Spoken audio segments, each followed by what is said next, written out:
ఈరోజు వికలాంగులు ప్రతి ఇంట మానసికంగా బాధపడుతున్నారు. గత ప్రభుత్వం వికలాంగులను హక్కున చేర్చుకొని 500 రూపాయల పెన్షన్ 1000 చేసి 1500 నుండి 3000 పెంచి ఎవరు అడగకముందే 4000 చేసిన ఘనత మన ముఖ్యమంత్రి కేసీఆర్ గారిదని ఈ వేదిక నుండి తెలియజేస్తున్నాను. ఎక్కడంటే తెలంగాణ రాష్ట్రం అభివృద్ధి కోసం, తెలంగాణ రాష్ట్ర సాధన కోసం నా వికలాంగులు కూడా ఉద్యమం చేశారు.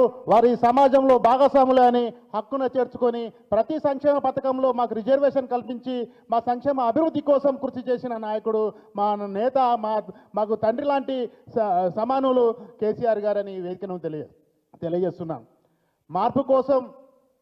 మార్పు కోసం అబద్ధాల 6 గ్యారెంటీలతో మా ముందుకొచ్చి మార్పు అని పేరుతో నాటకాలు ఆడి ఈరోజు 4000 పెన్షన్ను 6000 చేస్తామని, వృద్ధులకు 2000 పెన్షన్ 4000 చేస్తామని 6 గ్యారెంటీల హామీలతో వికలాంగులను మోసం చేసిన ఈ తెలంగాణ రేవంత్ రెడ్డి గారికి వికలాంగుల సమాజం తప్పకుండా భవిష్యత్తులో బుద్ధి చెప్తుంది. మాకు రావాల్సిన 4000 పెన్షన్ 6000 పెంచి మాకు రిజర్వేషన్ అంటే ఉద్యోగాలలో 4%, సంక్షేమ పథకాలలో 5% ఖచ్చితంగా ఈ ప్రభుత్వం ఇంప్లిమెంటేషన్ చేయాలి.